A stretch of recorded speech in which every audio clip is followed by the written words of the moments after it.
What's up everybody, Sunkist here, and in today's video we're going to be responding and reacting to some of your comments.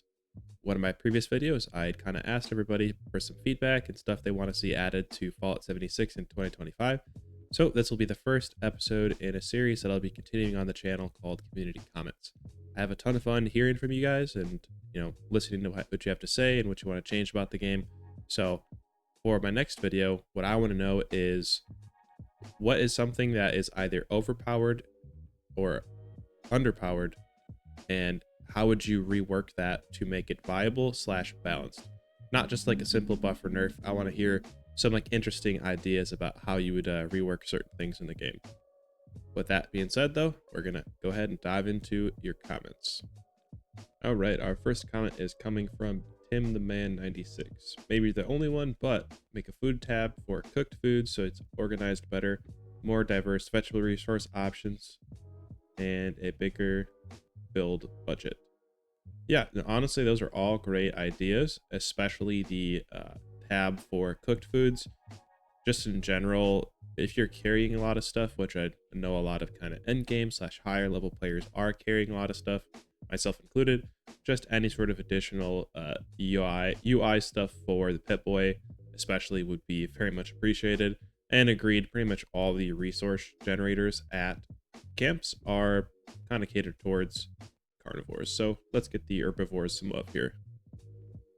Our next comment is coming from Christian Rowden. Sorry if I said that wrong. Anyone else who'd love to see Nuclear Winter back in place of Worlds? I definitely would. I don't really use the custom worlds too often, or I guess like quantum worlds stuff. I never got a chance to actually play Nuclear Winter since I didn't start playing 76 until January of 2024. So I would definitely love the opportunity to experience that, and also a guaranteed way to try and grind for the Nuclear Winter rewards that are so rare and hard to come by at this point. Coming from a Culinary Contemplation, this is a follow-up to one of their previous ideas of dual wielding weapons, which I absolutely love. I know that pistols are set to be buffed with the coming update, but that won't allow them to compete with heavy guns or commandos, so dual wielding could open up a lot of possibilities, especially if they both could be legendary weapons. That encourages players and potentially rewards. Them trying different builds is a good thing. There are a lot of cool and fun weapons that just don't perform well enough to stick with. Alien Disintegrator, I'm looking at you. Totally agree. I do think that dual wielding has the potential to be overpowered, but they could balance it. I think it would just be really cool to do anyways. Imagine having, two, Western or single action revolvers and kind of twirling them around and just, I don't know, I think it'd be really cool. And like you said, it'd open up additional options for people trying to diversify their builds.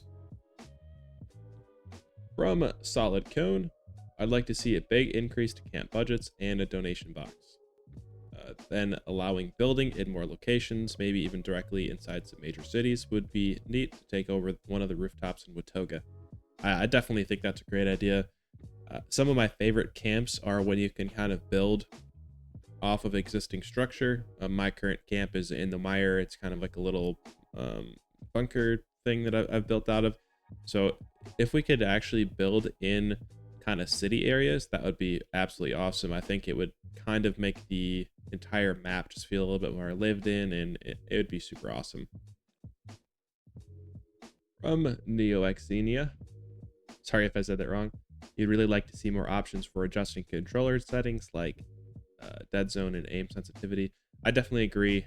I think the kind of controller scheme and analog adjustment is a little bit dated, so I would absolutely love to see dead zones. This game does have a rather large dead zone kind of built in, so manual aiming on controller can feel a little bit cumbersome, so that would be a great option.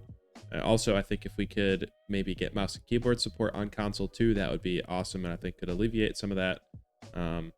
But you'd also like to see the power armor plans added to vendors like the T51 and T60.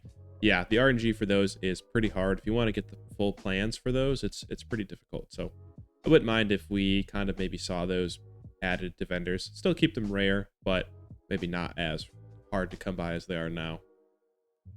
From Jean Claude, 2794, text chat would be #1 for you. I agree that that's kind of long overdue. In addition to just having a text chat between your team, that'd be awesome if there was a public chat room for each server that you're on. So you could maybe try and offer up some trades or just kind of just community build. You know, if you got a boxing ring at your camp, maybe, you know, say boxing tournament at my camp, everybody come by. I don't know. I just think having a text chat for within your team, and then also having a world chat, which obviously you would go look at and opt into yourself. You wouldn't be getting bombarded with those. You can ignore it if you'd want to. I think those would be absolutely awesome and would help build the community.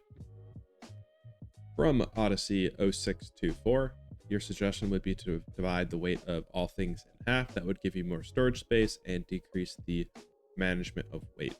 So that could be an easy solution to, I guess, giving us some more flexibility when it comes to carrying stuff. Not sure if that is exactly how the devs would want to go by that. I'm kind of just armchair deving here, but I think if they had to cut the weight in half of everything, I don't know if they could do that en masse easily. I think that would be a lot of assets they have to go through and physically change the stats on. So I think it probably would be easier if they just doubled or at least added some extra capacity to our stash box. It's been a while. I think we're due for it. From Nils McMountain 2377, would love to see lots of non-combat perk cards become passive once you've maxed them out. I definitely agree. Don't necessarily think that they should have to be maxed out, but I think at the very least for any crafting related card, aside from maybe like super duper and some of the kind of more quote unquote overpowered crafting stuff, I think whatever the max rank of the card you have within your owned perk cards would be the one that you can kind of craft to. It's a little tedious to have to switch around your build just to put on crafting stuff when it's not really like a skill or build crafting involved. It's just kind of an extra step in the way of crafting the stuff that you want. So absolutely love this idea. Scream it from the mountaintops. I want this to be added to the game. From a B166ER 2090, you'd like a scrap box vendor that holds 10 to 20 recently deleted scrapped items you hate when you scrap something by mistake with no way to reclaim it. Yeah, I definitely agree. I actually have a friend that scrapped a tattered field jacket on accident because it was in the new tab. So absolutely tragic. Would love a way to kind of remedy that. Also, they mentioned that I have good content, so thank you a ton for that. That's very nice of you to say. From Stuart McWilliam, rather than raise the cap limit, I think for a way to exchange caps for stamps or other currencies would be better. I chatted about this, I think, in the last couple kind of community / request videos, if you will. I would really love to see some sort of currency exchange in the game. I think that would give people a lot of motivation to get caps to exchange them for other currencies. We have another one from B166ER 2090. Okay, one more. Community donation box outside the gleaming depths. I definitely agree, and I would also love for there to be a script machine. I feel like everybody always ends up fast traveling to Nuka World or to White Springs after a few runs, so having a script machine right outside would be really, really nice, and I think everybody would love that. Also, I appreciate the extra comments. Definitely can see the passion behind Fallout 76, so yeah, but don't worry about leaving multiple comments if you got good ideas. From Soma Schiffer, increase the number of rewards in general, put a raid that lets 6 people in. Currently there's a glitch that lets you have a whole lot more than that, but I agree. I don't think it would hurt to maybe have either a new raid or make the new raid be able to have 6 people. Also new raid with some giant super mutants. I think that'd be fun to fight against. New game modes, definitely agree there. And add more mods for old weapons. I think that's also a good way to kind of get people re-excited about some old weapons and not necessarily having to add new ones in. We already had a similar thing happen with the Gatling Plasma, and it was already kind of at the top of the food chain for weapons, but those new mods really push it over the edge and kind of crowned it king. So yeah, let's add some more mods for old weapons. Let your companions collect stuff from your collector and put them in the stash. Also, great idea. Expand the camp budget. Yes, for sure. Expansion, more map expansions. Yeah, definitely want to see that. And also, I think expeditions. I feel like not too many people are doing those anymore. So I think we really need a bump up in rewards for that, whether that be getting extra stamps for completing it, maybe adding additional things to Giuseppe. Like you could get lunch boxes for stamps maybe, or, some other stuff like that. Maybe we'll start doing expeditions again. Also, I think that the pit raids should have at least double the rewards compared to the Atlantic City ones, because they just take so much longer. From 3 Master Sword changes to legendary perk cards. Maybe to make more unique builds. Too many legendary cards are terrible. I agree. I think there's at least half of the legendary perk cards people just don't use. Almost everybody is running 3 to maxed out, I guess, all special cards, taking one for the team, funky duds, and maybe follow through. Like there's only a few that people use, so I think we could use some updates to the legendary perk cards. Also, 3 of them kind of do almost the same thing, like hack and slash, exploding palms, and I believe there's one other one. They all do really similar things. So either add some new ones on top of what we have, or rework some of the kind of less used ones. Definitely agree with you there. They've done an excellent job at kind of mixing up how the perk cards work now and rebalancing them. So we'd love to see the same thing applied to the legendary perk cards. So that'll do it for today's community comments.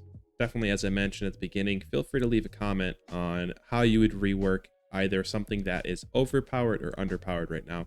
Would love to see your suggestions, and it'll be covered in the next community comments episode. So leave those comments for a chance to be in the next one. That being said, that is going to do it for today. Thanks a ton for watching. I appreciate the support. Hit that like button and subscribe if you haven't already, and I'll see you in the next one.